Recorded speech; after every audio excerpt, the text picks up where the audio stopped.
नमस्कार. आज मी एकदम खास अशी रेसिपी घेऊन आलेली आहे. ती म्हणजे हाय प्रोटीन रेसिपी आहे आणि सगळ्यात महत्त्वाचं म्हणजे जर तुम्ही वजन कमी करत असाल, तर ही रेसिपी आठवड्यातून एकदा तरी ती व्हायलाच पाहिजे.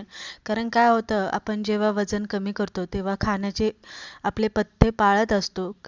त्यावेळेस काय होतं, आपलं शरीरातली जी ताकद असते ती कमी होते आणि असं हाय प्रोटीन जर आठवड्यातून एकदा किंवा दोनदा आपल्याला खायला भेटलं ना, की आपल्या शरीराला ती एक ऊर्जा भेटत असते.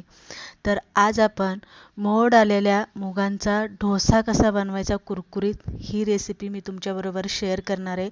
सध्या मी सुद्धा वजन कमी करते आणि आठवड्यातून एकदा, दोनदा, तीनदा अशा रेसिपी मी बनवत असते. ज्यामुळे शरीरातली आपलं वजन कमी होताना जी ताकद कमी होते, ती ताकद आपल्याला मिळाली पाहिजे.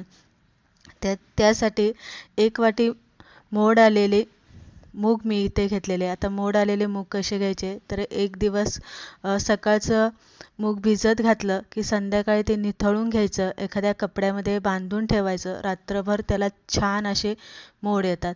त्यानंतर त्यामध्ये थोडंसं भिजवलेले पोहे घाला आणि एक छोटी वाटी तुम्हाला इथे रवा घालायचा आहे, बारीक रवा. अर्धी वाटी त्यामध्ये तुम्हाला दही घालायचं आहे, आलं आणि हिरवी मिरची आणि 1-2 लसूण पाकळ्या आणि कोथिंबीर यामध्ये घालून थोडंसं पाणी घालून मिक्सरला हे चांगलं फिरवून घ्यायचं. ज्या पद्धतीने आपण डोशाचं डाळ तांदूळ वाटून घेतो, अगदी त्याच पद्धतीने हे बारीक वाटून घ्यायचं आणि घट्टसर असं आपल्याला हे वाटून घ्यायचं आहे. कारण का, तर मूग जे असतात ते वाटले का चिकट होतात, हे लक्षात ठेवा. त्यामुळे हे घट्ट वाटून घ्यायचं आहे आणि वाटून घेतलं की एका भांड्यामध्ये काढून घ्या. चवीप्रमाणे त्यामध्ये मीठ घालायचं आहे. व्यवस्थित मीठ घातलं का हे चांगलं मिश्रण हलवून घ्या आणि 15-20 मिनटं हे चांगलं भिजायला ठेवा. का, तर यामध्ये आपण रवा घातलेला आहे. रवा जरासा फुलला जातो आणि हे जरासा मुरलं की डोसा चांगला पटकनी निघतो, पॅनला चिटकत नाही. कारण सुरुवातीला मी सांगितले की मूग जरासा चिकट असतात, त्यामध्ये आपण पोहेसुद्धा घातलेले असतात. त्यामुळे आता 15-20 मिनटं आपण हे असं भिजायला ठेवलं होतं. थोडंसं तुम्ही इथे बघू शकता, वरती असं फुलवून आलेलं आहे. रवा जो असतो ना, तो असा फुलून. आणि सगळ्यात महत्त्वाचं, हे पातळ करायचं नाही, असं घट्टसरच तुम्हाला इथे ठेवायचं आहे. जर तुम्ही हे लय पातळ केलं तर एकंदरीत तव्याला चिटकू शकतं. त्यानंतर ना इथं पॅन गरम करायला ठेवला होता. तेल किंवा तुम्ही मक्खन लावून घेऊ शकता. इथे तुमच्याकडे जर मक्खन असेल तर साधं तेल लावलं तरी चालेल. एक पळीभर बॅटर या पॅनवरती घालून व्यवस्थित डोश्यासारखं आपल्याला हे पसरून घ्यायचं आहे. गॅस मिडियम ठेवायचा हे पसरत असताना आणि पसरून झालं मग आपल्याला गॅस जरासा मोठा करायचा. फुल ठेवू नका, पण मोठा घ्या.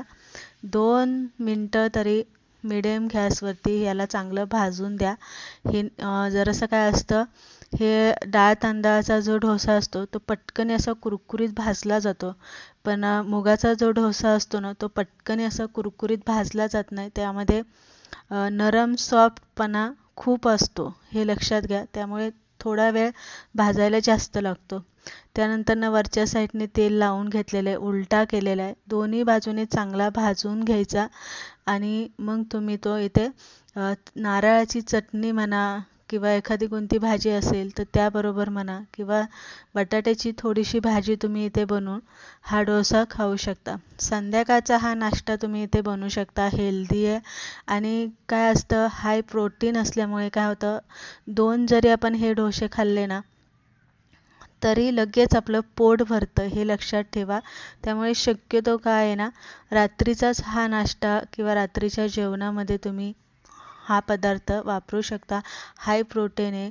मूग आपल्या शरीरासाठी भरपूर, त्यामधनं आपल्याला कॅल्शियम वगैरे भेटते आणि आरोग्यासाठी उत्तम असते, हे लक्षात ठेवा. इथे मी बटाट्याची भाजी बनवून घेतलेली आहे. जशी आपण नेहमी साधी भाजी बनवतो तशीच भाजी मी इथे बनवून घेतलेली आहे. आणि हा डोसा आपण जो आहे तो पहिला इथे भाजून घेतला होता. तो डोसा पातळ आणि कुरकुरीत झाला आहे बरं का.